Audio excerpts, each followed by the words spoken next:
Esra pasal 6 ayat 1 sampai 22.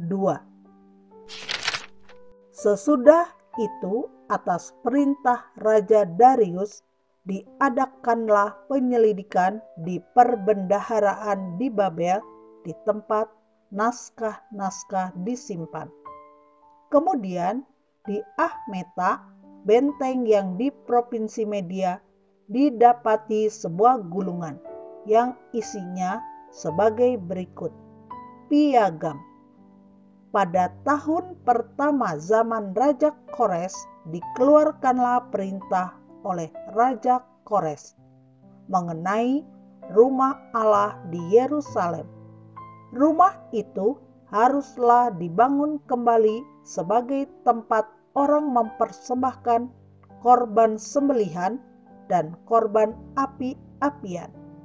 Haruslah tingginya 60 hasta dan lebarnya 60 hasta. Dan haruslah dipasang 3 lapis batu besar-besar dan 1 lapis kayu. Biayanya harus dibayar dari perbendaharaan kerajaan. Dan juga perlengkapan emas dan perak rumah Allah yang diambil oleh Nebukadnezar dari bait suci yang di Yerusalem dan dibawa ke Babel itu haruslah dikembalikan, supaya kembali pula ke dalam bait suci yang di Yerusalem, ke tempatnya yang semula, dan engkau haruslah menaruhnya di dalam rumah Allah. Oleh sebab itu, hai Tatnai, bupati daerah seberang sungai Efrat, dan Syetar-Boznai, serta rekan-rekanmu, para punggawa daerah seberang sungai Efrat, hendaklah kamu menjauhkan diri dari sana. Biarkanlah pekerjaan membangun rumah Allah itu. Bupati dan para tua-tua orang Yahudi boleh membangun rumah Allah itu di tempatnya yang semula. Lagi pula telah dikeluarkan perintah olehku tentang apa yang harus kamu perbuat terhadap para tua-tua orang Yahudi mengenai pembangunan rumah Allah itu, yakni daripada penghasilan kerajaan, daripada upeti daerah seberang sungai Efrat, haruslah dengan seksama dan dengan tidak bertangguh diberi biaya kepada orang-orang itu.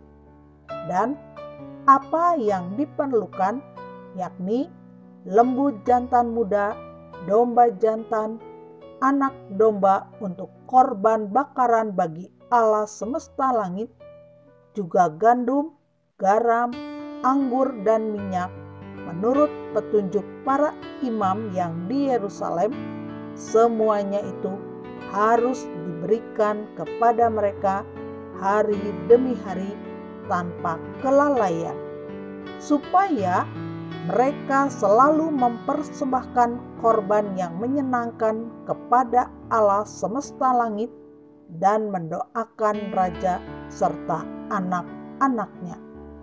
Selanjutnya telah dikeluarkan perintah olehku supaya setiap orang yang melanggar keputusan ini akan dicabut sebatang tiang dari rumahnya untuk menyulakannya pada ujung tiang itu,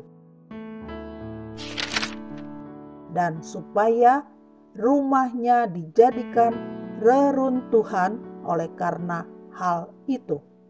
Maka Allah yang sudah membuat namanya diam di sana, biarlah ia merobohkan setiap raja dan setiap bangsa yang mengacungkan tangan untuk melanggar keputusan ini dan membinasakan rumah Allah yang di Yerusalem itu.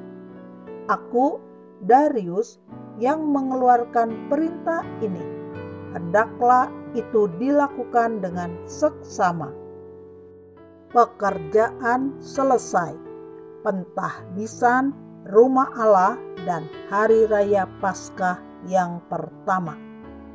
Kemudian Tatnai, bupati daerah sebelah barat Sungai Efrat, Shetar Bosnai, dan rekan-rekan mereka berbuat dengan seksama menurut apa yang diperintahkan Raja Darius.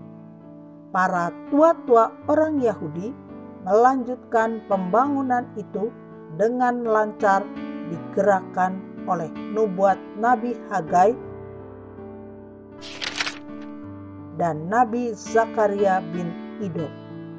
Mereka menyelesaikan pembangunan menurut perintah Allah Israel dan menurut perintah Kores, Darius, dan Artasasta, raja-raja negeri Persia. Maka selesailah rumah itu pada hari yang ketiga bulan Adar, yakni pada tahun yang ke-6 zaman pemerintahan Raja Darius. Maka orang Israel, para imam, orang-orang Lewi, dan orang-orang lain yang pulang dari pembuangan merayakan pentahbisan rumah Allah ini dengan sukaria.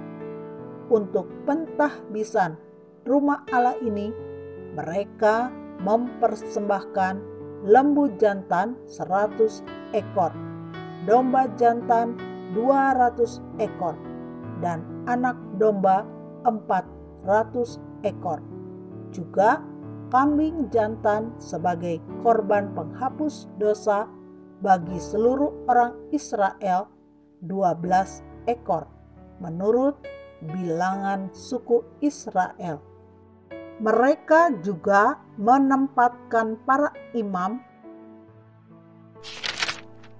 pada golongan-golongannya dan orang-orang Lewi pada rombongan-rombongannya untuk melakukan ibadah kepada Allah yang diam di Yerusalem sesuai dengan yang ada tertulis dalam kitab Musa.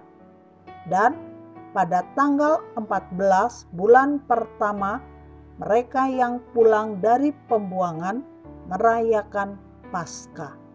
Karena para imam dan orang-orang Lewi bersama-sama mentahirkan diri, sehingga tahirlah mereka sekalian.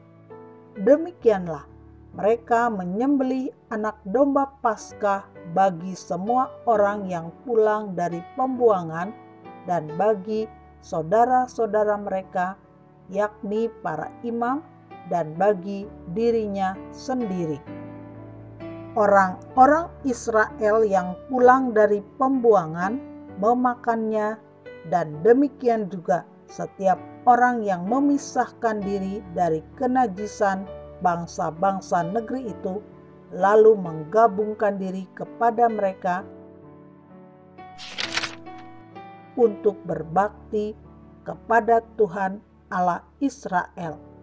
Lagi pula, mereka merayakan hari raya roti tidak beragi dengan sukacita 7 hari lamanya, karena Tuhan telah membuat mereka bersukacita. Ia telah memalingkan hati raja negeri Asyur kepada mereka, sehingga raja membantu mereka dalam pekerjaan membangun rumah Allah, yakni Allah Israel.